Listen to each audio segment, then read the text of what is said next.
Bom dia, boa tarde, boa noite. Estamos aqui com mais um episódio do podcast Nova Barreiras, nesse terceiro episódio especial do Dia das Mães. Temos aqui uma convidada para lá de especial, que antes dela vou apresentar a vocês minha colega, companheira, amiga de sempre, Ana Maria. Bom dia, boa tarde, boa noite. Não sei que horas que você está aí nos assistindo no canal do YouTube ou nos ouvindo no podcast. Eu quero apresentar a nossa convidada para a live especial hoje, a Simone, que vai falar aí bastante sobre a questão do Dia das Mães, de como conciliar trabalho, filhos, rotina.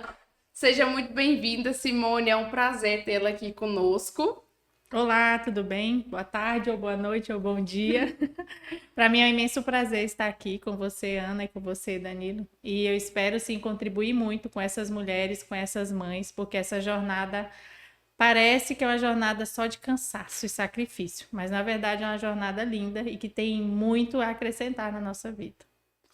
Simone, você falou tudo. Quando as mulheres viram mães, elas acham, tem aquela rotina, o bebê vai chorar a noite toda, eu não vou dormir, eu vou perder minha noite de sono. Como tem vários memes na internet em relação a isso, né? Quando a criança apronta, fala, você já tomaram o seu anticoncepcional? Já se protegeu? Então conta pra gente aí quem é Simone, o que é que ela faz, qual é seu empreendimento, o que é que você inovou na nossa cidade e na nossa região. Então, eu sou Simone Cruz, eu hoje sou infoprodutora, trabalho no digital, trabalho com mães. Hoje eu tenho mentorias, eu tenho um curso digital, faço atendimento individual e trago para a mulher uma maternidade que é incomum, que poucos ensinam, porque eu me deparei com essa maternidade. Eu vivi uma jornada de transformação muito profunda. Eu sou mãe de 3 filhos, a Valentina tem 7 anos, o Luiz 5 e a Ana Elisa 3 anos, um atrás do outro. A famosa escadinha. A minha escadinha. Então, com a chegada da minha terceira filha, o caos se instalou. E é um caos que provavelmente a maioria das mães vivem, mas a gente não coloca no Instagram, né?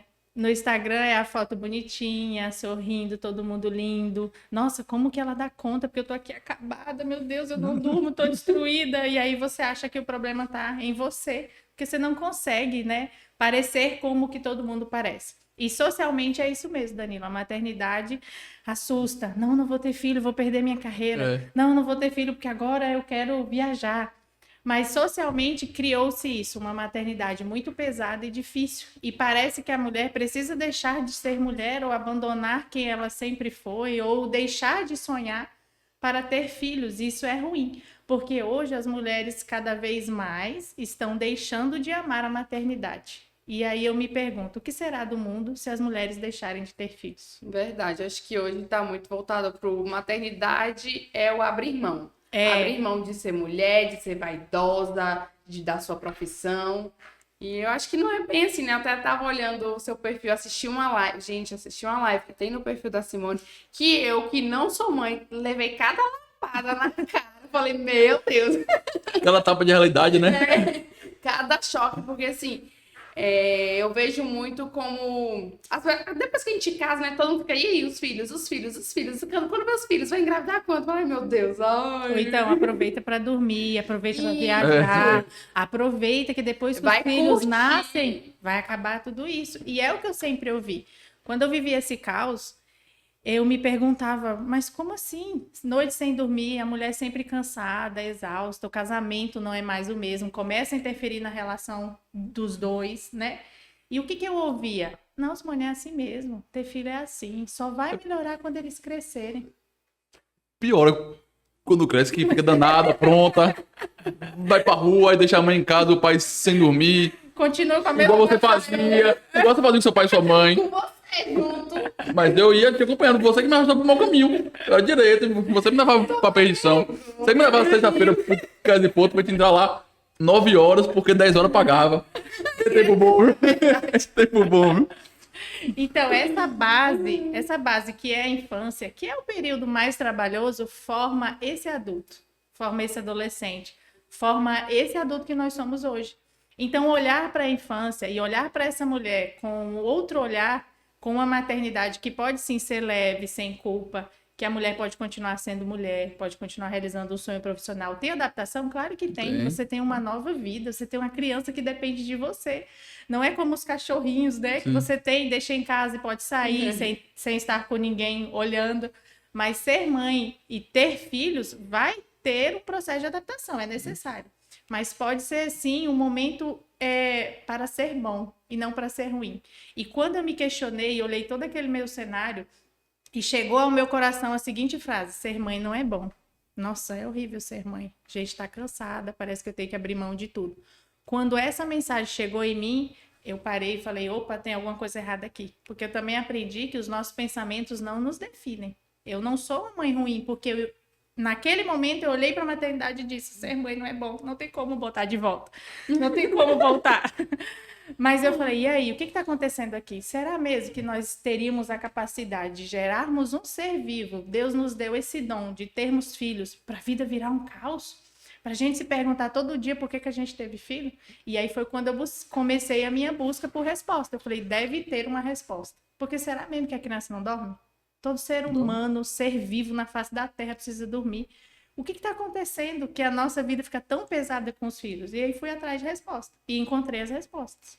Agora você está ensinando as mães a terem essa resposta para elas pararem desse medo besta. Então, pode ter filho já, viu? Ela daqui vai sair com as suas... Calma, vai tudo na mulher. É lógico. Não, mas você é mais experiente e madura que eu.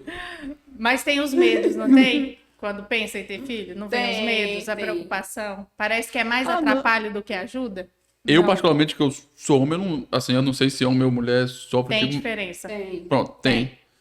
Eu não tenho esse medo, porque eu também sei que a responsabilidade de mãe é maior do que a do pai, porque ela gere, fica 9 meses na barriga, tem um cuidado especial. Mas eu também acho que os pais também têm que assumir essa responsabilidade que eles terceirizam para as mães. Uhum.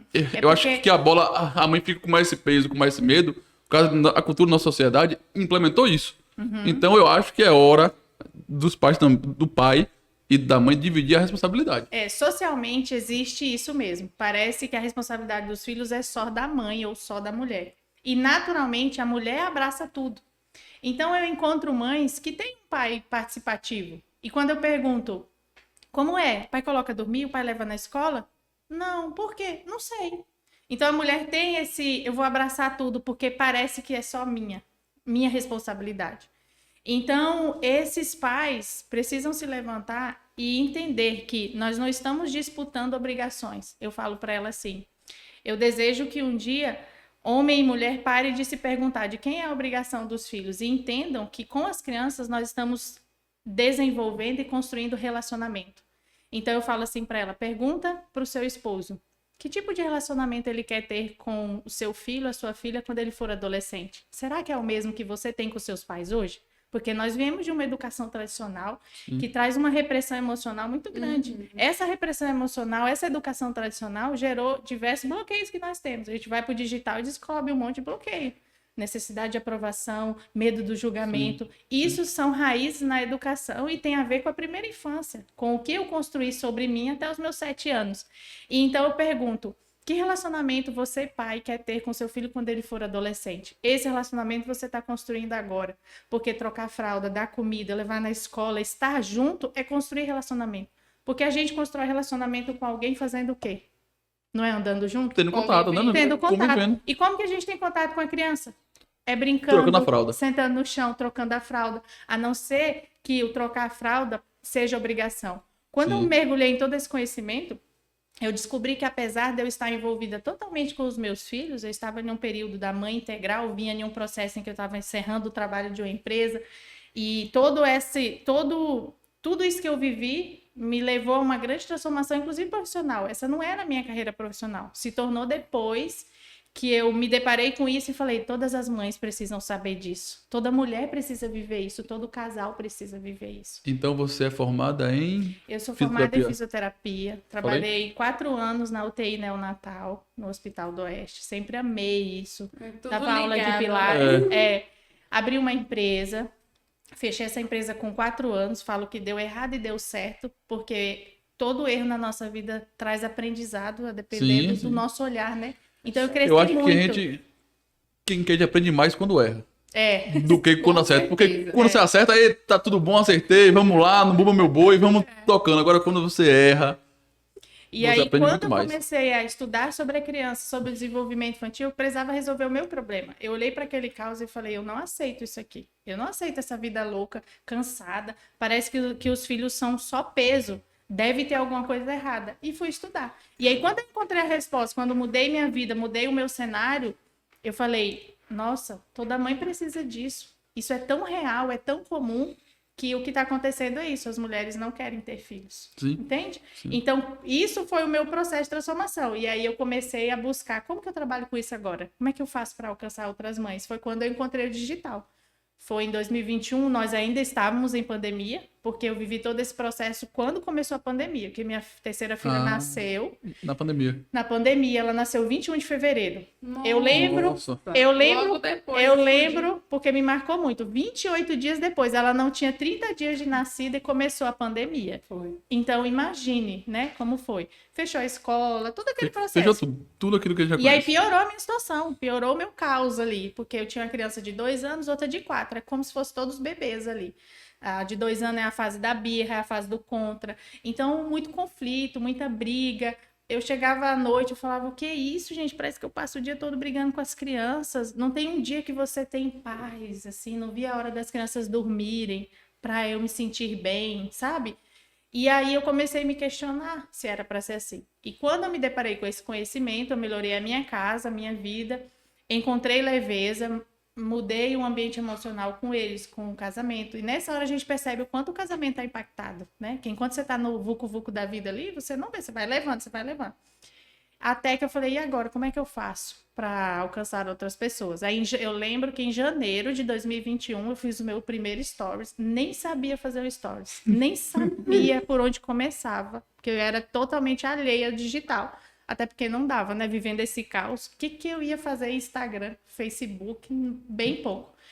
E aí eu falei, não sei nem fazer o stories. Aí você fala, rapaz, como é que eu vou fazer um stories? Como é que eu vou fazer? Você não tem nem tempo de fazer o almoço.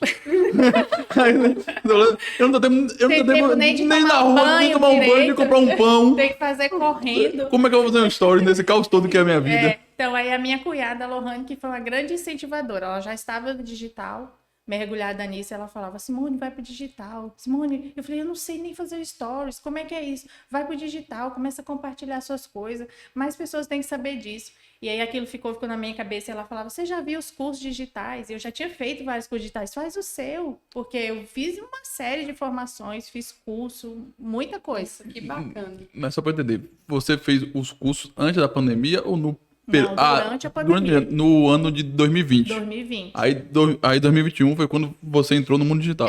Aí eu falei, agora eu vou entender isso. Aí comprei curso de marketing digital.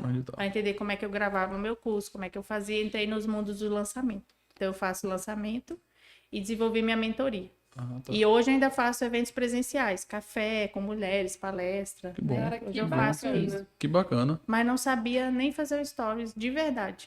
Não, mas quem quer faz. Não, mas isso aí eu também não sabia não. Eu só soube fazer em 2021. Antes de 2021 eu só sabia ver a vida dos outros no Facebook. Ficar curiando o Facebook. E era contra Instagram. Oxe, eu era contra.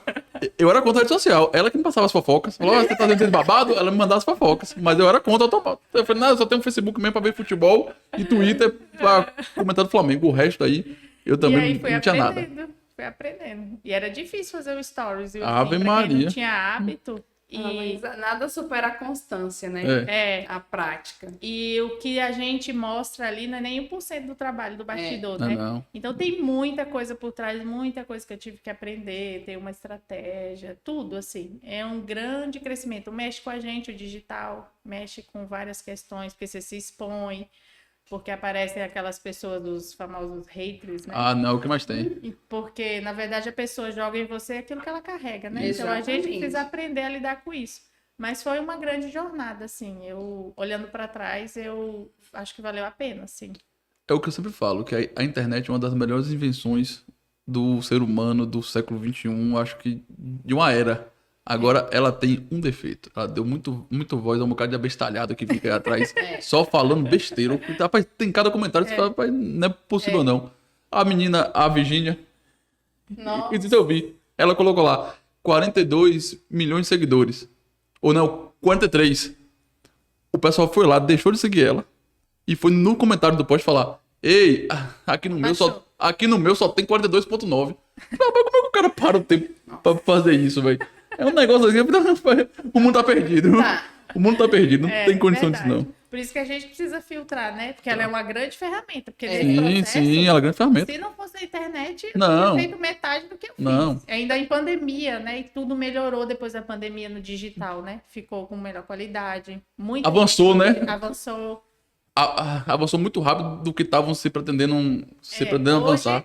Hoje o que se diz é que a empresa que não tiver no digital, ela tem data existe, né? De fim, ou tem data de fim, porque cada vez mais ela vai ficando para trás, né? E ela pode ser uma ferramenta de aprendizado para a gente crescer, em vez de a gente ficar só olhando Às vezes os outros. A gente aprender, né? E foi muito importante para mim o digital. Eu gosto do digital. Tá, mas explica. Eu sou suspeita para falar, né? Tô 10 anos no digital. Eu tô gostando agora. Pra você ter ideia, ela foi a primeira blogueira de Barreiras mesmo, com site oficial e tudo. Que legal. Foi a primeira, ela foi a primeira. Eu lembro da... É visionária, né? Há 10 anos atrás. Há 10 anos atrás. Quando ela fez o site, eu lembro que eu olhei o site dela, não tinha nem WhatsApp. Não tinha, acho que estava com ela e ela falou na cara dela e digitei lá. Quando eu vi, era ela com uma marca de batom que fazia o nome dela assim, Ana Gudrin. Eu lembro até hoje. Marcando para as pessoas também. Não, isso marcou por quê? Porque foi a primeira que eu vi. Que antes você via o pessoal na internet, era só longe de você. Agora não, eu vi a pessoa perto, que eu podia tocar, olhar, rapaz, tá na internet, é famosa já. Então, o primeiro autógrafo dela eu tenho, lá em casa. Deve ter escutado muito, para com isso não vai escutou, né? escutou. Hoje ainda tem gente que ouve, né? Imagina 10 anos atrás. De casa mesmo, assim. Meus pais foram contra que eu sou formada em Direito, né? E aí queria seguir carreira jurídica. Chegou num certo ponto que eu tive que escolher ou o Direito ou digital. E aí foi um processo que eu tive que passar. E aí escolhi o digital. Trancos e barrancos. Mas não largo, não. E hoje é blogueira estourada. Amém. Famosa. Isso é bom. No Brasil e no exterior. Eu recebo. Isso é bom. O digital nos leva a lugares que a gente nem imaginava. Né? Então, Simone, sua grande inovação foi o investimento nas pessoas, em melhorar a qualidade de vida da mãe, da mulher. E conta pra gente aí como é esse processo, como é que é feito passo a passo. Hoje eu transformo... Só antes de começar, só pra gente ver se você não empolga e me dá um sobrinho. Eu vou botar a Daisy pra assistir esse. Eu quero ver se você me empolga e você não é sobrinho pra me ser seu padrinho. Eu quero ser padrinho. Pra você estragar. Padrinho. Eu falei, beijo meu filho, Deus abençoe. Pra você estragar. Eu tenho que ter um afilhado, Então, hoje sim, eu levo transformação na vida das mães, das mulheres e, consequentemente, dos casamentos, das famílias e de uma próxima geração. Porque quando essa mãe entende a educação consciente, quando ela consegue olhar para a criança com o olhar da criança, porque nós queremos o tempo inteiro trazer a criança para o nosso mundo de adulto. Por isso que tem muitos conflitos. Nós queremos que as crianças pensem como mini adulto, ajam como mini adulto e estamos bem intolerantes quanto a isso. Por quê? Porque foi assim com a gente. Talvez o que a gente ouviu? Fica quieto, menino, me obedece. Aqui você não sabe de nada, fica calado. Quando você crescer, você faz alguma coisa da sua vida. Só que isso gerou no quê, na gente? Insegurança, medo de falar, perca da nossa autonomia, porque se eu escuto a vida toda que eu não sei de nada, que eu tenho que ficar calada, como é que eu chego na vida adulta e sou profissionalmente desenvolvida? Se você passar por um processo de coach, de várias terapia. Então essa educação corrompe muito o desenvolvimento desse adulto. Então quando eu pego essa mãe e digo, é possível ser diferente. Você não precisa ficar em conflito o tempo inteiro. Birra é uma manifestação emocional, não é falta de educação, não é mau comportamento do seu filho. Birra é uma expressão emocional, tem como você lidar com isso para você dar um amparo emocional que seu filho precisa sem marcar ele, sem cortar a autonomia dele, se ele se sentir abandonado dentro de casa. Porque eu descobri que com essa educação a gente oferece abandono emocional, porque os nossos filhos se sentem sozinhos quando eles mais precisam de nós. Por quê? Porque nós aprendemos a ser duro, nós aprendemos a ser rude, nós aprendemos a corrigir, disciplinar, usando a punição e a ameaça. E isso é horrível. Se você trazer isso para a nossa vida adulta, é péssimo. Quem gosta de se sentir ameaçado? Não, com medo? Ninguém. E a gente faz isso com as crianças. Então essa mãe chega para mim, a maioria das vezes, Porque acorda a noite inteira, porque as crianças não dormem. Tem criança que dorme meia-noite, 1h da manhã. E os pais falam, ela não dorme, ela não resiste ao sono, eu não consigo. Mas por quê? O que isso acontece? A resposta está na rotina, a resposta está na nossa falta de conhecimento, desenvolvimento infantil. Então a gente não entende a criança, como funciona o cérebro dela. Aí a gente vive uma vida adulta, traz a criança para esse mundo e isso impacta. Ela não dorme, ela não se alimenta bem, é uma criança intolerante, é uma criança estressada. Aí quando é uma criança assim, isso aumenta os nossos conflitos. Eu falo não, a criança grita.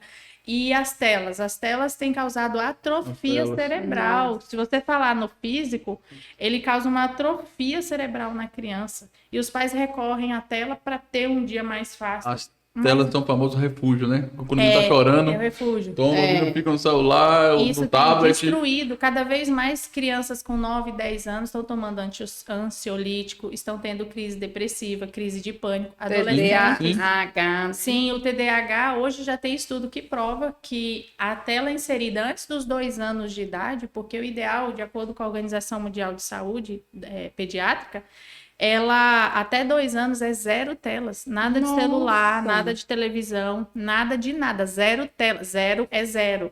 E quantas crianças não ficam assistindo a Galinha Pintadinha, Mundo Bita lá no Bebê Conforto? E o que isso tem causado? Grandes chances de estar desenvolvendo TDAH. Por quê? Porque ela ativa uma área cerebral do vício, as crianças entram em abstinência quando não tem, por isso os maus comportamentos. E isso tudo é muito complicado para nós lidarmos no dia a dia. Eu sei que é desafiador. Para mim foi muito desafiador. Mas por quê? Eu falo para as minhas seguidoras, não nos falta amor. Mesmo quando eu estava errando com os meus filhos, existia amor. O que nos falta é conhecimento. Então essa mãe chega para mim, eu identifico o primeiro passo. Eu organizo a rotina que atenda a criança e essa mãe. E é personalizada, cada um tem uma necessidade, mas que respeita o desenvolvimento da criança. Geralmente o primeiro passo é fazer essa criança e essa mãe dormir melhor, porque o que elas mais estão é cansadas, exaustas. Porque como que a gente fica quando não dorme bem? E o sono reflete em tudo, né? Acabado. Aí uma criança que não dorme bem, ela não come bem, ela é intolerante, então ela é mais irritada. Aí ela fica mais tempo na tela, porque essa mãe já tá cansada. E aí vai se formando um grande ciclo vicioso de problemas. Aí... Exatamente. Quando então, eu olho para a rotina e ajusto, pilar por pilar, o que está acontecendo aqui? Tem uma rotina adequada de acordo com a idade, melhora o sono, né? A criança começa a dormir, essa mãe começa a dormir. Ela começa a perceber que é possível ter mais leveza no dia a dia, sair dessa confusão, desse peso, dessa angústia.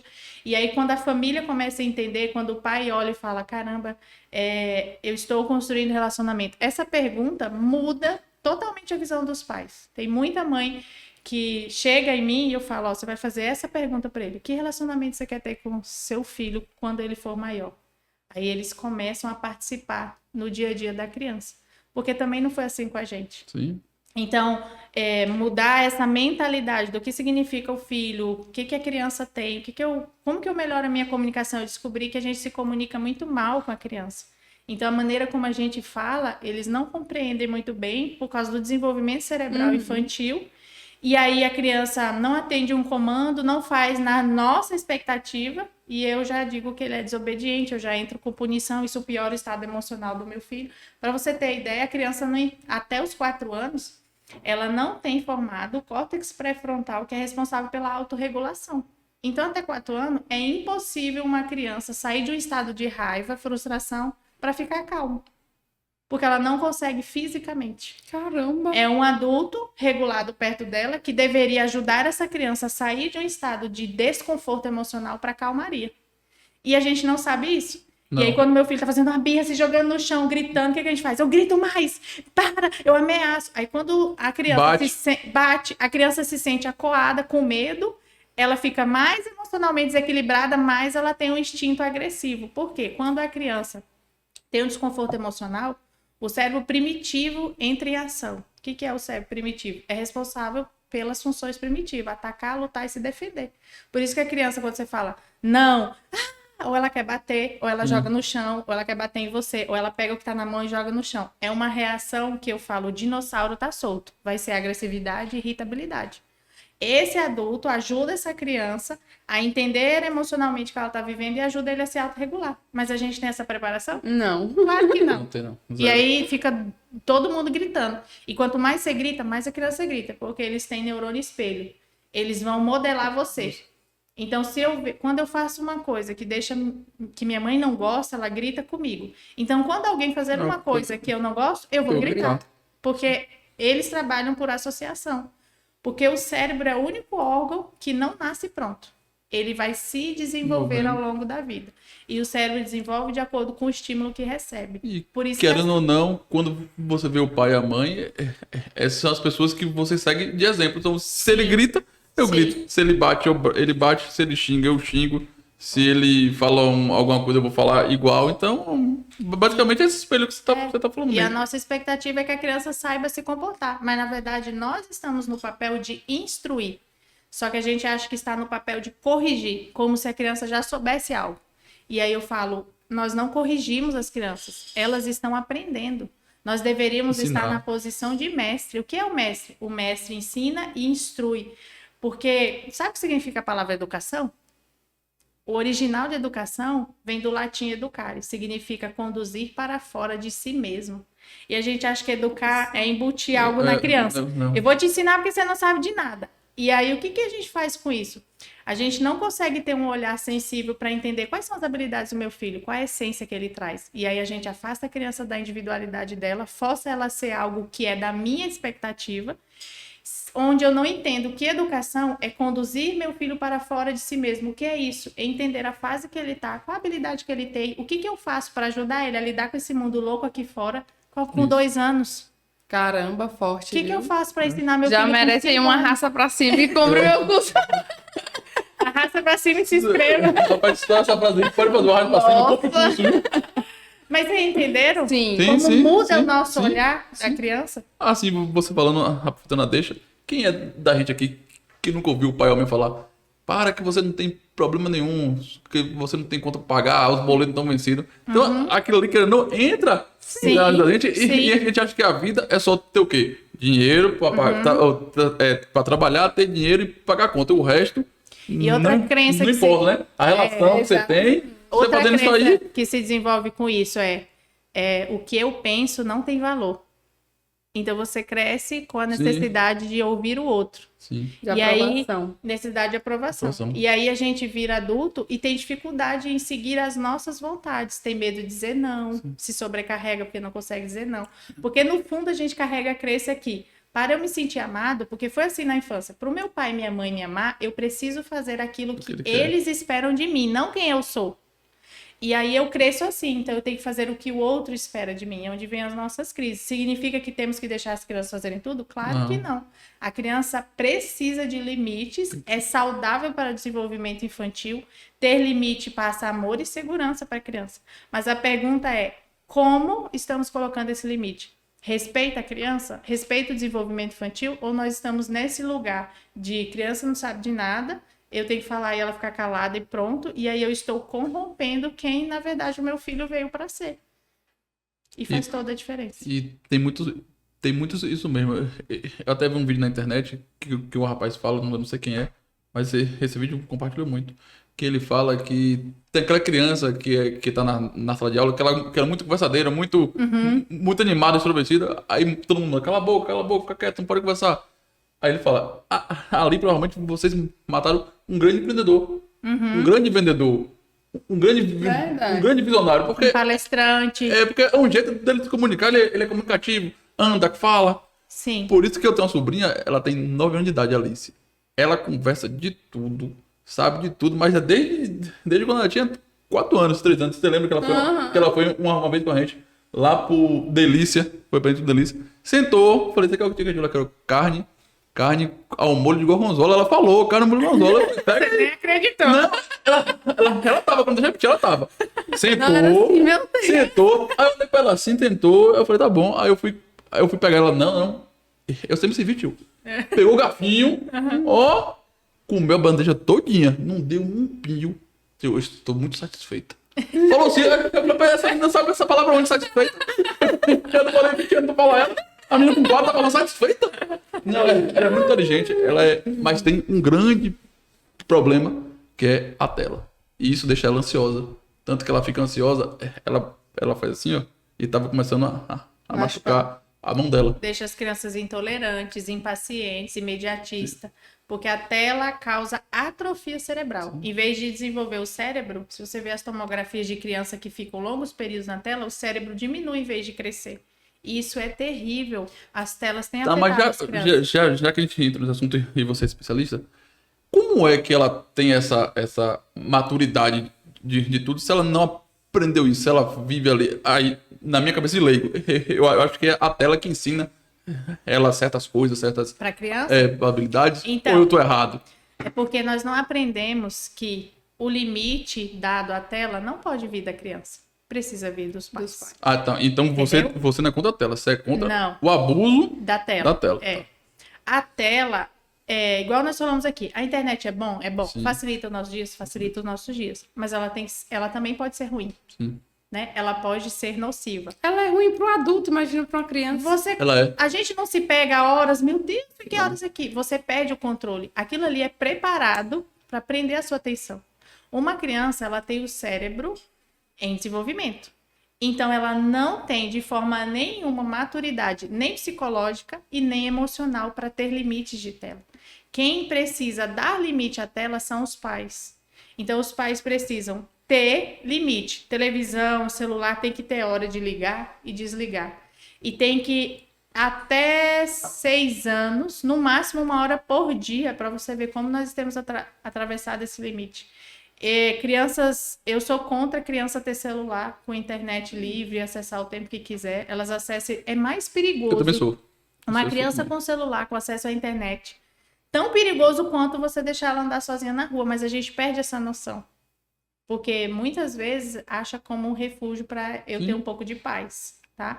Então, não é a criança que vai ter essa maturidade. É impossível. Ela não tem maturidade emocional. É igual você falar para uma criança não comer doce que ela vai ficar diabética. Ela vai olhar e dizer, tá bom, vou continuar comendo doce. Eles não conseguem. Minha mãe falava isso. Eu vi minha mãe falando, você vai diabético? Seu avô é diabético. Eu falei, beleza, eu vou comer doce.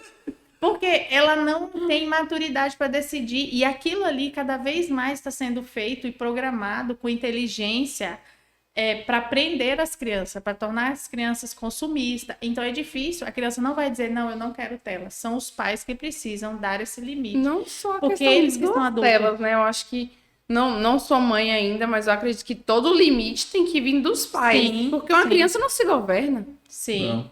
Mas acontece que hoje os pais não tem limites também. Os pais estão deixando a criança decidir sobre coisas que elas não podem. E o que eles deveriam decidir... Não, o que eles deveriam dar autonomia à criança estão decidindo. Então vira um ciclo pesado e difícil. Crianças com 6, 7 anos que não comem sozinha porque a mãe dá na boca. Isso. Crianças que dormem no quarto dos pais, porque não põe a criança para dormir no quarto. Então, os pais deixam as crianças decidir sobre coisas que não era para decidir. Sono, tela, alimentação, rotina. A criança não pode decidir sobre isso. O adulto responsável precisa ser maduro o suficiente para entender que aquilo ali está impactando o futuro do meu filho. E a criança... E o que a gente tem que fazer? Como que eu vou impor esse limite para respeitar o meu filho, para eu não precisar marcar com agressividade emocional, entende? Entendi. E falando em limite e rotina, que você botou um ponto aí muito, porque quando você falou, você tá falando, eu tô me lembrando de minha infância. Você falando, eu tô lembrando minha mãe, o que é que ela fazia, não vou julgar ela, porque ela foi a melhor mãe do mundo, sim, mas foi a mais rígida. Ela me botava limite e de vez em quando me dava umas cintadas, umas palmadas, umas cabidada, eu já perdi cabide. Porque ela tava na mão, aprontei, ela me deu um cabide. Mas nunca fui criança de fazer birra, eu nunca fui mal educado, nunca bati o pé, eu nunca chorei assim. Eu sempre, assim, a maior índice de palmada que me dava era por causa da nota na escola, né? Uhum. Mas não vamos entrar nesse assunto, que é muito polêmico, nota na escola. Então, foi a melhor, foi assim, que eu não bati, mas ela me botava muito limite. Eu deitava pra dormir 6h30 da tarde. Eu estava de pijama, eu tinha um pijama do Banana de Pijama e meu irmão tinha outro. Da época do Banana de Pijama. Tinha até aqui, ó. B1 e B2. Eu vou botar na foto. É igualzinho a camisa branca com a calça listrada. Eu tinha esse pijama. Ela me botava pra dormir pra dormir não, perdão. Ela me botava pra deitar 6h30. Ela falava assim, ó, você pode nem dormir. Agora você tem aqui 1 hora de televisão. de desenho que não tinha internet. Na nossa época eu tinha só televisão Nem mesmo. de noite, era só de manhã, não era? Não, Tinha noite? não, mas eu tinha Sky. Ah, sim. Eu tinha Sky, minha mãe proporcionava isso. Privilegiado. Minha mãe proporcionava isso. Eu tinha Sky. Não, eu tinha Sky não, minto. Era Eu tinha... parabólica, né? Não, eu tinha Sky não, minto. Eu tinha net. É porque tinha a Sky, que era top de linha, e tinha net. E meu irmão apanhou por causa da net. Porque minha mãe, toda empolgada, com toda a dificuldade que a gente sofreu na época, ela falou, filho, toda empolgada, ela falou, filho, coloquei Sky aqui em casa. A gente, que massa. Aí quando meu irmão viu, era net. Aí ela deu um tapa pro meu irmão, porque meu irmão, isso é net. Aí ela ficou valorizou. Lógico, porque ela com toda a dificuldade que a gente passava. Assim, eu não vou falar que eu passei dificuldade, passei fome, nada disso. Aí eu sempre fui uma família de classe média. Então, mas só que tinha seus... Tinha um esforço, né? Tinha seu esforço. Porque naquela época, estamos falando de 99 para 2002. Pô, era luxo, pô. Era luxo, né? Era sem conto. Hoje, sem conto. Sem conto hoje, infelizmente, não vale nada, mas naquela época era 600 reais. Era dinheirão. Então ela ficou muito possessa com isso. Então ela falou isso. Você vai deitar 6h30 e vai ter X tempo de televisão. Final de semana vocês podem jogar videogame 2 horas. Dia de semana não pode. Final de semana vocês podem comer biscoito recheado. Dia de semana não pode. Então ela sempre... É por isso que você tá querendo comer os biscoitos. Todo mundo todo, porque eu fui privado na infância disso, entendeu? Então, é desse limite que você tá falando que os pais ainda tem que ter, assim, no meu caso, Sim. como eu tinha, que isso aí estabelece uma rotina segura, não é isso? Sim, as crianças precisam desse limite. A pergunta é como nós impomos esse limite. Essa educação tradicional, quando você fala, não fazia birra, eu não me comportava mal, provavelmente você foi reprimido emocionalmente. Ou seja, Assim, até onde eu lembro, porque pode ser de onde eu lembro pra trás eu fiz birra. Você fez com 3 Aí, anos. não, eu bateu, Fiz muita. eu não fiz mais. Então, onde eu lembro, de Sim. 4 anos de idade pra cá. Essa geração dos eu pais lembro. permissivos, que é os pais que deixam as crianças fazer tudo, a criança tem limite, fica até meia-noite acordado, 1h da manhã, usa a tela descontroladamente, come o que quer, faz o que quer, é muito mais perigosa do que essa geração que tem essa educação mais rígida. Porque essa criança, ela precisa de limite para se sentir amada, para se sentir segura. E o que hoje existe? Hoje existe a educação do meio. Por quê? Essa educação tradicional, ela é altamente rígida, ela não olha para o emocional da criança, ela não se importa. Meu filho, você não tem vez aqui, cala a boca, fica quieto. Ela não tem um olhar para entender emocionalmente o meu filho, como que ele se sente, como é que eu posso me comunicar de uma maneira a respeitar o meu filho. Ela tem um olhar centrado no adulto e tem muito limite. Então, a educação tradicional, ela traz firmeza e nada de gentileza. Os pais permissivos, eles vão para o outro extremo. Geralmente, o pai permissivo são aqueles pais que vieram da educação muito autoritária. Pais militares, sabe? Altamente rígidos, inflexíveis. Então, quando essa criança ela foi tão marcada, ele cresce e tem filhos, ele fala, eu não quero fazer isso com os meus filhos. Eles vão para o outro extremo. Por quê? Eles acharam e entenderam que a firmeza é muito ruim. Aí eles se tornam absolutamente gentis. Ou seja, eles acreditam que por amor aos filhos, dizer não, botar limite é ruim, porque eles carregam essa dor. Foi muito difícil para mim. Meus pais eram muito rígidos. Então, não vou ser assim com meu filho. Se torna o permissivo. Só que o permissivo, ele é muito mais nocivo à criança do que o autoritário.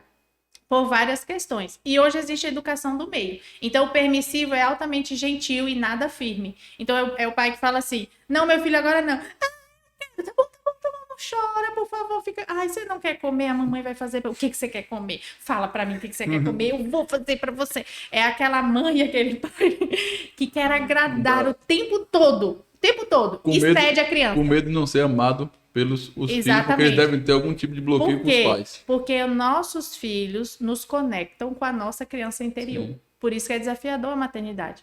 Porque quando o meu filho tá fazendo birra, tá tendo um comportamento e vem aquela raiva, tem adulto que odeia choro de criança, vocês já viram? Já. Odeia o choro de criança. Porque esse adulto teve muitos dos seus choros reprimidos na infância. Foi uma criança que não podia chorar. Foi uma criança que provavelmente apanhou muito quando chorava.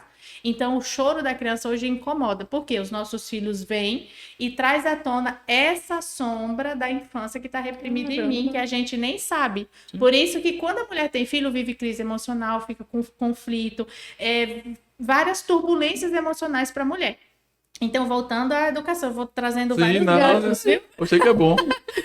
Então, e os nossos filhos trazem à tona a nossa criança interior ferida. Nós temos uma criança interior e ela rege alguns dos nossos comportamentos, ou eu diria que praticamente todos, sem a gente ter consciência disso. Então, quando minha mãe me batia e falava que ia doer mais nela do que em mim, era verdade. Doer mais nela que em mim, né? Que ela estava em conflito com a criança interior dela, né? Sempre que... Eu também era adepta dessa educação. Teve dias que meu filho apanhou 3 vezes no dia com cinto. Foi quando Não, eu não sou nada contra quem dá... Não tá pensando, não pode espancar. Né? Espancar, eu acho que como rolou na internet, um cara na praia pegou a criança. Eu acho que ali ele passou do ponto. Mas do você limite do concorda bom senso. comigo que qualquer toque físico, ele é uma violência? Você acha que Sim. o marido pode dar uns tapinhas na esposa? Não. No idoso? Por que a gente acha tão natural dar uns tapinhas na criança? A criança é um ser indefeso, que está em processo de crescimento. Nós fomos criados com Assim, cultura. Então, nós estamos. Você está fazendo uma quebra de cultura. Então, é por isso que esse processo é muito longo, muito doloroso até. Para você descobrir isso? Não, assim, para você implementar isso. Porque Não. Pra você tirar. Não tô falando para você implementar nas pessoas isso. É que quando você pega esse cenário da mãe, que ela já está sobrecarregada, cansada, e ela começa a ver, através de pequenas mudanças, o resultado que ela tem, ela começa a dizer, caramba, isso funciona, eu quero isso para mim. Então ela se abre para o processo. Porque igual eu estava falando da educação, aí tem a autoritária que é firme, nada gentil, e tem a totalmente gentil, porque ela já vem, geralmente, de uma educação muito rígida. Hoje existe o caminho do meio. O que é o caminho do meio? A educação consciente que todo mundo fala. A educação consciente traz a firmeza da educação autoritária e a gentileza da permissiva. Por isso é o caminho do meio. Traz equilíbrio. Ela nos ensina a ser firme. Por que ser firme? Eu preciso dar o limite, mas é uma firmeza com amorosidade. É uma firmeza que respeita o meu filho. É uma firmeza que entende o emocional da criança, mas eu continuo sendo a autoridade, eu continuo sendo o adulto maduro dessa relação e que precisa dar a segurança que o meu filho precisa. Eu vou dar um exemplo para vocês como o limite nos faz sentir seguro. Imagine que vocês estão em um prédio alto. Bota aí 20 andares, que fica bem alto. E aí, na cobertura de Ana. Na cobertura. Onde ela mora, na cobertura. Mas em cima, total, em cima. Fora do apartamento, em cima, no prédio, né? Parecendo aqueles filmes do Homem-Aranha, né? Vamos para o topo do prédio. E aí eu coloco vocês lá e digo, sintam-se livres. Aqui vocês podem correr, pular, se divertir, dou uma bola aqui pra vocês, façam o que vocês quiserem. Como vocês se sentiriam ali? Eu não faço nada, eu fico sentado. Com medo. Com medo? Hoje eu vou jogar a bola pra quê? Vai cair Inseguro. Eu vou cair daqui. Sim. Entende? Sim. Você se sente inseguro. Por quê? Porque eu coloquei em um ambiente e disse que você era livre. Mas um ambiente que você interpreta como inseguro. Aí eu coloco você no mesmo prédio, só que nesse prédio tem um alambrado dos lados e em cima e falo, agora você é livre. O que você vai fazer? Correr, brincar, jogar bola. Por quê? Porque você entendeu que você está seguro e que dali não cai. O limite na vida da criança é assim, é aquele alambrado que ela se sente segura, então ela consegue ser ela mesma. Esses pais permissivos que entendem que estão dando amor aos filhos quando não dão limite, muito pelo contrário. Filhos de pais permissíveis não se sentem amados. Por quê? Faltou aquele sentimento de tem alguém me protegendo. Eu posso ser eu mesmo. Eu posso me divertir. Posso brincar. Por quê? Não vou cair. Não vai acontecer nada comigo. Existe uma barreira de proteção. E que barreira de proteção? É o entendimento que ela tem que existe um adulto cuidando dela.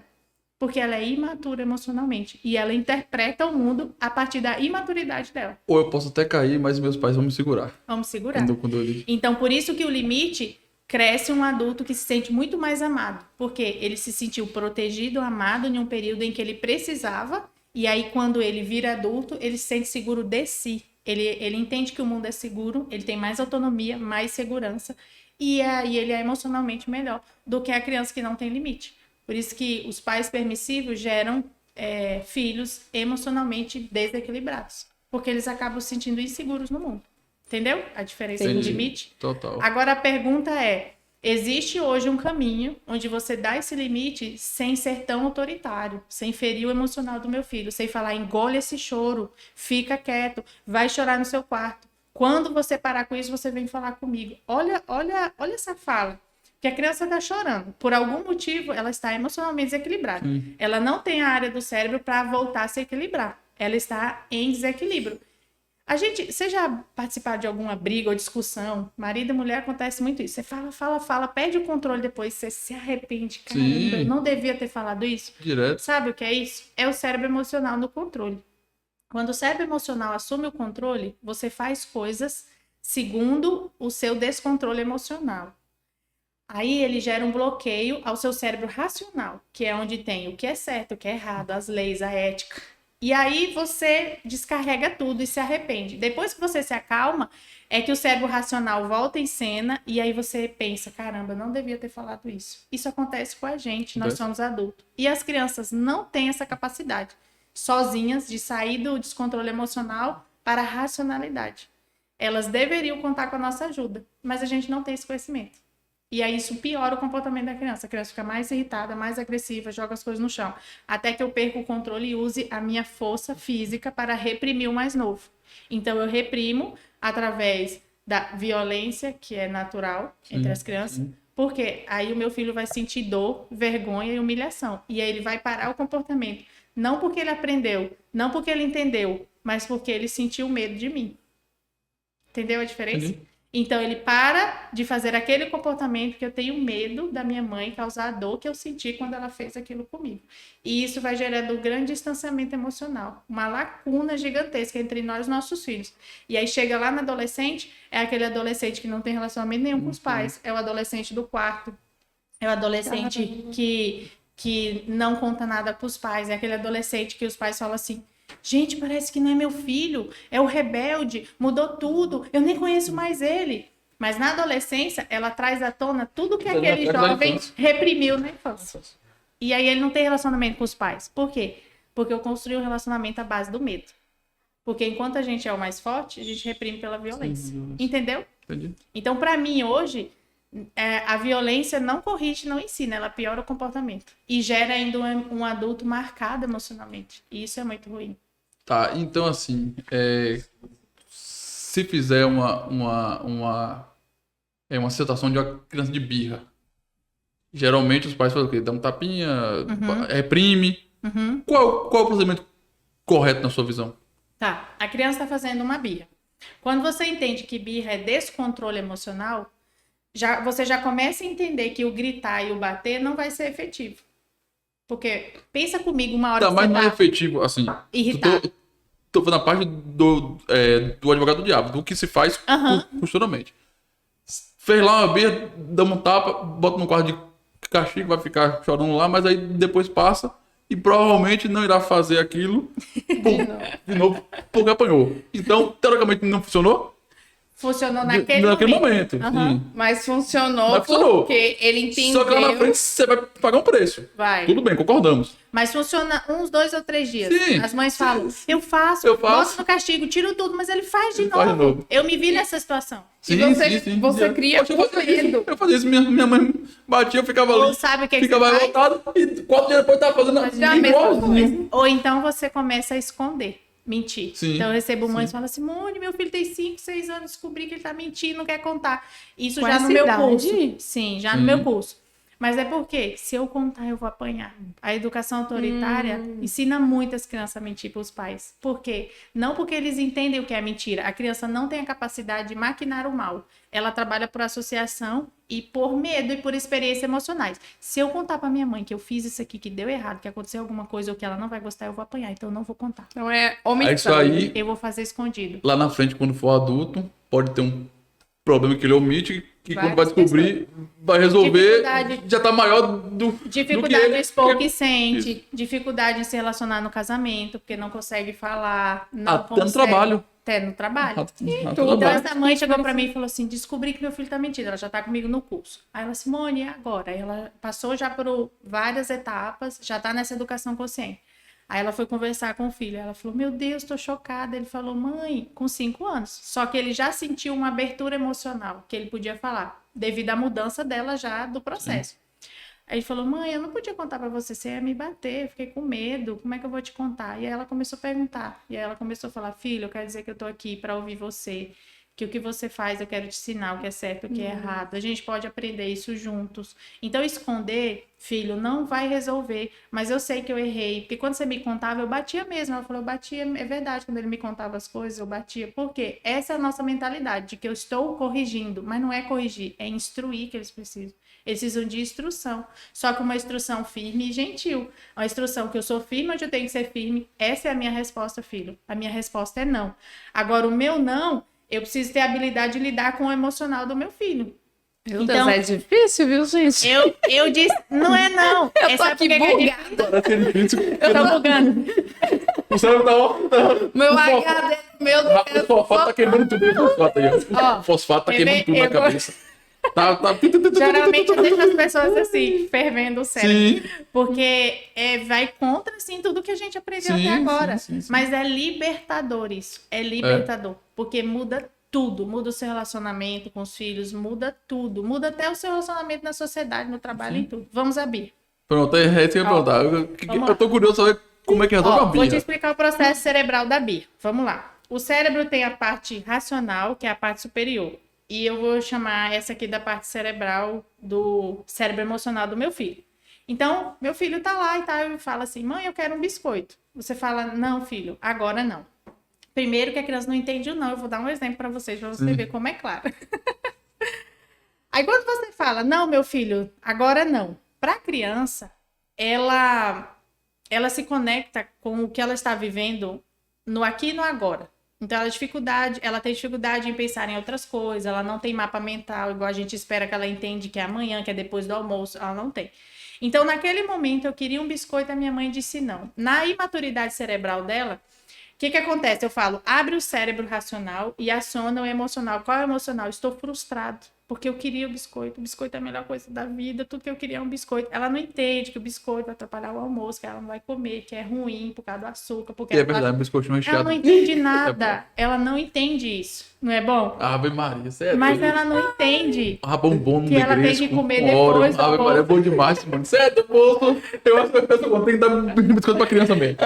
Mas aí ele vai comer só o negresco e vai ficar com a imunidade baixa, vai ficar doente. Diabético. Então a criança entra o cérebro racional em cena. Estou frustrada, eu queria o biscoito, eu quero agora. Então ela começa a se jogar no chão, ela grita, eu quero, entendeu? Sim. É a birra. Sim. Eu quero. Aí bate, se ela tiver com algo no chão, ela joga. Tem criança que bate na mãe e no pai. Por quê? Porque no cérebro dela, abriu a tampa, soltou o dinossauro tá solto. O que o dinossauro vai fazer? Ele vai gritar, ele vai jogar no chão, ele vai bater. Então, essa criança está sendo levada pelo cérebro emocional, igual a gente numa discussão. Só que ele não consegue sair desse estado e voltar à racionalidade. O que eu deveria fazer? Primeiro, você primeiro tem que estar no controle, porque quanto mais você grita, mais a criança grita. Então, filho, o ideal é tirar a criança da cena, tira ela de perto do biscoito, pega ela no colo, vai para outro cômodo da casa, vai lá fora, porque enquanto ela tá vendo o biscoito, ela só consegue pensar naquele biscoito. Isso é do cérebro infantil, ela não tem a nossa capacidade cerebral. A gente trata a criança como um mini adulto, e eles não são mini adulto. Aí, o que eu faço? Quando ela está em descontrole emocional, você precisa ajudar a criança a se acalmar. Por quê? Eu preciso fazer o cérebro racional dela voltar em cena. Não adianta conversar, dizer que se ela não comer vai atrapalhar o amor. Não adianta dar sermão. Ela não consegue ouvir, porque o cérebro emocional está no controle. Ela não consegue pensar, o racional está bloqueado. Então, tira a criança de cena para ela se acalmar. Filho, eu estou vendo que você está muito nervoso. Nomeia sentimento. Ele não sabe o que é raiva, não sabe o que é irritação. Ele nem sabe que ele está descontrolado emocionalmente. Por isso que a criança precisa de instrução, não é de correção. Filho, eu estou vendo que você está muito nervoso. Você ficou chateado, né? Porque você queria o biscoito. Eu sei, eu entendo. Nossa, é super difícil ficar sem comer o biscoito. Eu sei, filho. É uma delícia o biscoito Oreo. Eu sei, meu filho. Eu entendo você. Percebe que eu estou dando amparo e validando o que ele está sentindo? É verdade. É ruim. Eu quero o biscoito, não é? É bom o biscoito. Filho, eu entendo o que você está sentindo. Eu entendo que você quer o biscoito. O biscoito é a melhor coisa do mundo. Mas olha só, a minha resposta agora é não. E vai ser depois. Eu quero. Então, o que eu chamo de acolhimento. Então, você acolhe o que ela está sentindo. Vem cá, eu vou te ajudar a se acalmar. Vamos ali fora, vamos fazer outra coisa. Às vezes a criança não quer nem que você toque. E aí você demonstra empatia com o seu corpo, olhando para ela, dizendo, eu estou aqui com você. Filho, eu sei que é difícil, mas a minha resposta continua sendo não. Eu entendo você. É bom, né, o biscoito? Então, você demonstra que entende o que a criança está sentindo e ela se sente amparada e ela começa a se acalmar. Depois que ela se acalma, que ela voltou ao seu equilíbrio emocional, passou ali um tempo, pode ser depois, você resgata esse assunto. Fala, lembra daquela hora do biscoito? Então, filho, eu te falei que não podia. E você ficou muito chateado. E aí você se jogou no chão e você gritou. Eu entendo. Você pode ficar chateado, filho. Você pode sentir isso. Mas você não pode se jogar no chão, bater na mamãe, porque são coisas diferentes. O sentir é uma coisa e o comportamento é outra. A gente trata como se fosse uma coisa só. Você não pode ficar com raiva e bater no seu irmão. Claro que ele pode ficar com raiva. O irmão pegou um brinquedo. Se você estivesse aí mexendo no seu celular e eu pegasse da sua mão, você ia ser minha amiguinha? Não ia, mas por que com a criança a gente acha tudo insignificante? Então, eu digo, filho, você pode ficar com raiva. É verdade, ele pegou o seu brinquedo. Mas você não pode bater. Porque se comportar baseado em um sentimento é uma coisa, ter o sentimento é outra. Entendeu a diferença? Sim. Então a gente começa a ensinar a criança que o sentir é permitido, que o que ela sente é importante para mim, que ela pode me falar dos sentimentos dela. Inclusive, ela cresce com essa mentalidade de que o que eu sinto é importante. Mas o que eu vou fazer com o que eu sinto? Aí entra o comportamento. Ai, que eu garantizo. Mas na hora que ela está desequilibrada emocionalmente, ela não vai ouvir. Por quê? O cérebro emocional está em cena, a tampa está aberta, o dinossauro está solto. Quando ela conseguir trazer de volta o cérebro racional, é a hora da conversa. E aí é muito mais efetivo. Você entendeu a diferença ou não? Gente, mas tem que ter muito controle emocional. Tem que ter. E aí você acolhe, valida e ensina a criança. Entendeu? Só que aí também o que ela ensina, o que ela está inovando, que é o motivo dela aqui no nosso podcast, é que, além disso, de você ter um relacionamento muito melhor com os seus filhos, você vai estar criando uma pessoa muito melhor. Você vai estar criando um adulto sensacional. Então, é assim que... Quando eu era pequeno, quando minha mãe falava assim, ó, a sua geração vai mudar o mundo, eu falava, mas o mundo é um negócio muito grande. Muito grande. Então, agora eu percebo que com pequenas ações que a gente pode fazer no dia a dia nosso, a gente pode mudar a vida da pessoa e ele vai se tornar, essa criança no caso, vai se tornar um adulto melhor, vai ter uma família melhor, vai impactar na vida dos filhos dela, no relacionamento, no casamento dela, e assim você muda todo o sistema, toda a sociedade. Ou seja, não é um negócio que você muda de hoje para amanhã. É uma coisa que leva tempo, é uma coisa que demora, é uma coisa que é programada. Mas então, muda muito a nossa vida. Muda. É por isso que eu falo, até a frase até aqui, ó. O maior investimento que pode existir é nas pessoas. É porque são nas pessoas que a gente pode realmente fazer isso. A gente só muda a sociedade, o mundo, quando a gente investe nas pessoas. Isso você faz... Investe na gente. Não, isso você faz investimento pessoal. É um investimento pessoal. É uma coisa muito bacana. Eu não sabia. Assim, eu sabia que tem esses profissionais. Não sabia que aqui em Barreiras tinha. E aí, quando os meninos aqui me falaram, não, tem Simone. Eu falei, faz isso. Aí eu fui lá no seu Instagram. Eu falei, é a mulher pro Dia das Mães, pro nosso programa especial do Dia das Mães. E pra ver se empolga a Ana a me dar um sobrinho, rapaz. Eu tô querendo sair correndo aqui, já não tô entendendo. Porque a educação tradicional trouxe isso. O que é a educação tradicional? Ela vem trazer orientação para os pais para melhorar esse elo, essa relação, e entender a criança e entender a necessidade dos pais. Parece difícil porque não foi assim com a gente. E parece que foge muito do comum. Mas quando você começa a entender e a viver isso na pele, você sente o quanto faz a diferença. O quanto as minhas alunas falam, minha vida mudou totalmente. Eu sou outra pessoa e a minha casa mudou tudo. Você muda tudo. Então, é por isso que, igual você falou, é difícil. Porque tudo que você inova, tudo que você quebra uma cultura, é difícil. É difícil. Porque nós estamos numa cultura aí de quantos anos atrás? Há milhares de anos, séculos que a gente vem nessa cultura, igual você falou, dessa autoritarismo. Porque todos nós fomos criados no autoritarismo. A nossa geração que tá trazendo esse outro lado da educação que você falou, que é mais... Educação consciente. Que é mais liberal, uma educação mais liberal, que sem regra. É a nossa geração que está implementando isso. Porque nós somos criados do jeito autoritário. Mas tem muita gente que confunde, que acha que a educação consciente é deixar os filhos ter regras e sem limite. Eu não estou falando a educação que você aplica. Eu estou falando o outro extremo. Porque tem dois extremos. Tem o que pode tudo e tem o que não pode nada. Então eu estou falando do que pode tudo. Do que pode tudo é a nossa geração que está implementando isso. Então, essa linha mais equilibrada é o correto, como eu acho que tudo na vida tem que ser equilibrado. Tudo com certa dosagem, certo tempero de equilíbrio dá certo. Tanto na família, como no emprego, como na vida social. Porque, vamos supor, você também do céu, você vai sair de segunda a sexta pra beber? Não. Perde o equilíbrio. Quem gosta pode tomar sua cerveja no final de semana. Eu não bebo. Mas quem gosta pode tomar. Então, tudo na vida tem que ter equilíbrio. Eu acho que essa educação consciente é o ponto do equilíbrio da educação. Não é pode tudo, também não pode nada. Eu acho traz muita clareza para os pais. Sim, traz. A gente fica com dúvida, será que eu estou acertando? Traz. Será que eu estou fazendo certo? E quando eu acessei tudo isso, eu percebi o quanto eu estava distante emocionalmente dos meus filhos. Porque a gente não se conecta com eles sendo assim, sendo rígido, reprimindo o que eles sentem. E cada vez eles crescem se sentindo longe dos pais. E isso é ruim, a gente não quer. Eu vi uma frase uma vez de um terapeuta que eu gosto muito de acompanhar, que é o Benito Ribeiro, que ele falou o seguinte: os pais, eles vão sempre causar traumas nos seus filhos. Mas você tem que escolher o trauma que você quer. O do bem, que é o caso da bolacha, ou o do mal, que é aquele que você reprime, que você pune. Então, eu acho que, assim, cada um escolhe a forma que quer conduzir, né, a criação dos seus filhos. Mas hoje eu me vejo, assim, com o conhecimento que eu tenho, com o acesso que eu tenho. Eu vou pra linha do meio. Do meio.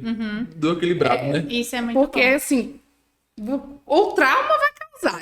Sendo bem ou mal, você vai causar o trauma ali. Mas você tendo a opção de escolher não deixar seu filho diabético, eu vou escolher esse trauma. É assim, você É um trauma por amor. Você falando em trauma, me lembrou de um trauma muito importante na infância, que não foi nem minha mãe que me causou, foi minha avó. Ela não deixou eu ter um macaco.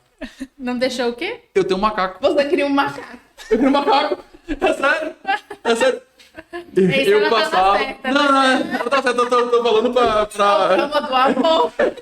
É o trauma do amor. Porque a gente tinha uma fazenda em Floresta Azul e a gente morava em Itabuna. Então, toda vez que passava, tinha uma casa que era cheia de macaquinho. Na verdade, a gente parava e ficava olhando. Eu com meu avô. Porque avô pode tudo, né? Avô, ele... Pode tudo.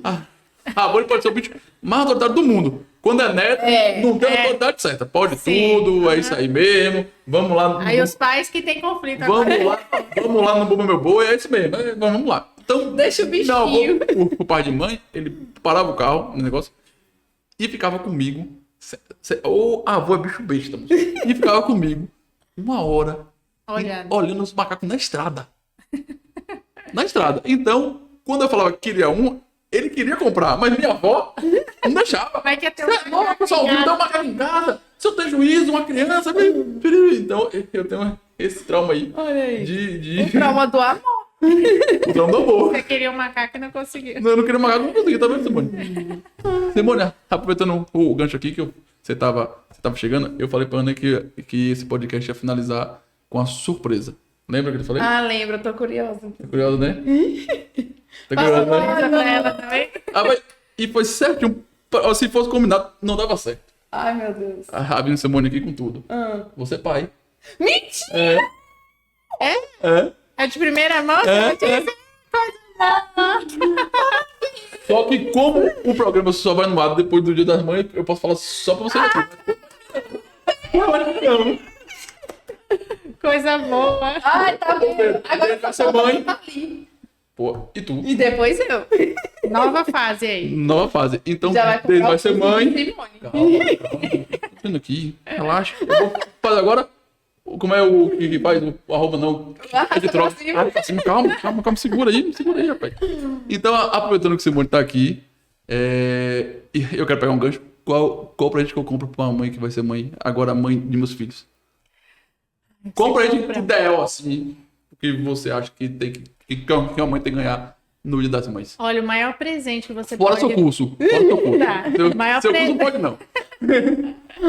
Vamos falar de um presente duradouro. O maior presente que você pode dar para ela é ter esse olhar para a mulher, que você não ajuda a mulher, você faz papel de pai. Porque elas falam, nossa, meu marido me ajuda tanto. e eu mudo essa mentalidade das mulheres, que o homem não ajuda, não é obrigação da mulher. Ele precisa fazer papel de pai. E quando você assume esse lugar de eu sou pai, eu vou participar da vida da minha filha, não é ajudar a minha esposa, Sim. não é dividir tarefa, é o maior presente que você pode dar para ela, porque vocês vão construir essa relação juntos. E aquele momento que você troca uma fralda, que você olha no olhinho, que você cheira o pezinho, que ela tá amamentando, mas você pode colocar, rotar. É aquele momento que você está só presente com ela. Tem coisa que a mulher precisa fazer, mas a gente sente falta quando o homem só não está ali para nos dar aquele apoio emocional. Se você tem essa consciência, é o maior presente que ela pode ter. Caraca, bota a raça pra cima de novo. Arrasta pra cima, viu? Porque muito... Não, pra cima não, arrasta pro lado que pra cima tá cheio. Porque talvez muitas vezes você não vai poder fazer o que ela tem que fazer nessa fase inicial, como amamentar, como algumas coisas. Mas você pode estar ali com ela, estar do lado dela. Só estar presente já. Quando você nutre essa mulher emocionalmente daquilo que ela precisa, você está cuidando também do seu filho ou da sua filha. Porque essa mulher, quanto melhor ela se sente, quanto mais amada, quanto mais amparada ela se sente, mais ela vai conseguir dar amor a esse filho. Porque esse bebê está em fusão emocional com ela. Então, quando essa mãe se sente angustiada, se sente sozinha, porque ela passa por várias crises, é um bebê que chora mais, é um bebê que não dorme, é um bebê agitado, porque o bebê manifesta o que a mãe reprime. Então, se o homem tiver o olhar de que eu vou cuidar da minha mulher, fazer ela se sentir amparada por mim, ela vai cuidar bem do bebê. Porque às vezes o homem fala assim, não sei trocar fralda, não sei. Também não se esforça para aprender. Sim. Mas se você olhar para sua esposa e dizer, eu vou cuidar de você, dá atenção para ela. Proporciona um momento de descanso. Olha, eu vou segurar ela aqui no colo para você dormir. Não é fazer nada, não é cuidar da casa, não é nada. Esquece, eu quero que você descanse. Então ela precisa desse apoio emocional do homem. E que por falta de conhecimento, os homens também se perdem. E aí a mulher se sente desamparada. Então, o maior presente é você olhar para isso de eu vou estar presente. Não porque eu ajudo a minha esposa, mas é porque eu estou construindo o meu relacionamento com a minha filha. É o maior presente, vai mudar a vida de vocês. Vai mudar a vida de todo mundo, né? De todo mundo. E agora, dê um momento para ela, assim... Eu entendo que a mulher tem dificuldade em descansar. Sim. Nós carregamos uma carga de querer dar conta de tudo. Então, a gente quer dar conta de tudo a custo da nossa anulação. E isso também vem da educação tradicional. Sim. Porque a educação tradicional nos ensina a agradar a todos que estão à nossa volta sem olhar para o que eu sinto. Então, a mulher, ela começa a assumir tudo como se ela tivesse que dar conta de tudo a custo da anulação. Então, hoje, talvez e você dizer para ela, eu quero que você tenha o seu momento. Momento do autocuidado, momento de olhar para ela, o momento dela fazer algo que traga prazer para ela é muito importante, porque ela vai construir essa gestação muito mais saudável. Ela ter um momento com a amiga, ela conseguir fazer uma atividade física, ela ter um momento de ler o livro, ela ter um momento de sentar no sofá e assistir o filme, que para a mulher parece tão difícil, o homem é tão mais fácil, ele chega lá e fala, não quero fazer nada, só quero ficar aqui. Mas a mulher entende que é verdade, eu tenho isso em casa. Ela sente culpa. Ela sente culpa quando ela descansa. Então, quando o homem fala, vem cá, eu quero que você descanse. Eu quero que você sente aqui comigo. Vamos assistir esse filme? Você já saiu com a sua amiga essa semana para tomar um café? Conversa com alguém. Quando o homem traz isso pra gente, fica muito mais leve. E é isso que ela precisa. Ela precisa olhar para ela, você nutrir, porque aí ela vai nutrir o bebê. Também, que aula. Pessoal, depois dessa aula aí... Para resumir, para todos os homens, troque as fraldas que eu vou ter que trocar também. Para resumir, o resumo é esse. Eu vou ter que trocar a fralda e colocar o bebê para rotar, engolfar na rede. Pronto, isso aí. É fácil. É bola, né? Assim, pai. Para homem tudo é mais fácil. E olha só, criança foi feita para dormir, eles podem dormir. O que nos falta é o conhecimento. Não, eu tenho... Aí a gente faz um monte de coisa que bagunça a vida deles. Então... Isso eu já tenho um pouco de caminho andado. Depois de sua aula aqui não sofram sozinhos, peçam ajuda. Um pouco de sua aula aqui que eu tomei, a minha esposa, ela é consultora de amamentação, ela fez a formada no curso do sono, então ela sabe muito essa parte de bebê.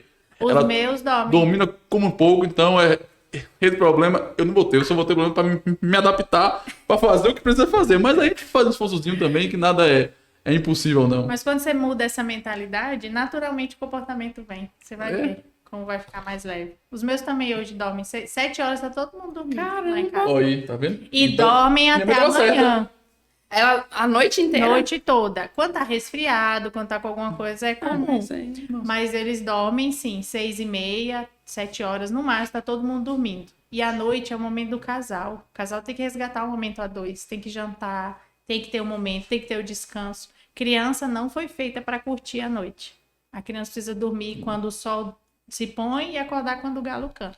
Para você ver como tá tudo invertido. As crianças dormem meia-noite e acordam meio-dia. E é o ritmo biológico todo alterado tem causado muito problema. Muda tudo. Aí muda tudo. Ou seja, então, minha mãe há 30 anos atrás já estava certa de me colocar para deitar 6h30 da tarde. Imagina, não tinha tanta televisão, tanta tela. Igual quando você vai pra fazenda, pra roça. Das 6h30, 7 horas, tá todo mundo com sono. Tá todo mundo, né? Pouca luz, não tem estímulo. E todo mundo acorda cedo. 4 horas da manhã, 5 horas, tá todo mundo em pé, caçando o que fazer. É muito mais feliz. Isso. Então, Simone, infelizmente nós chegamos aqui no nosso tempo, no nosso horário.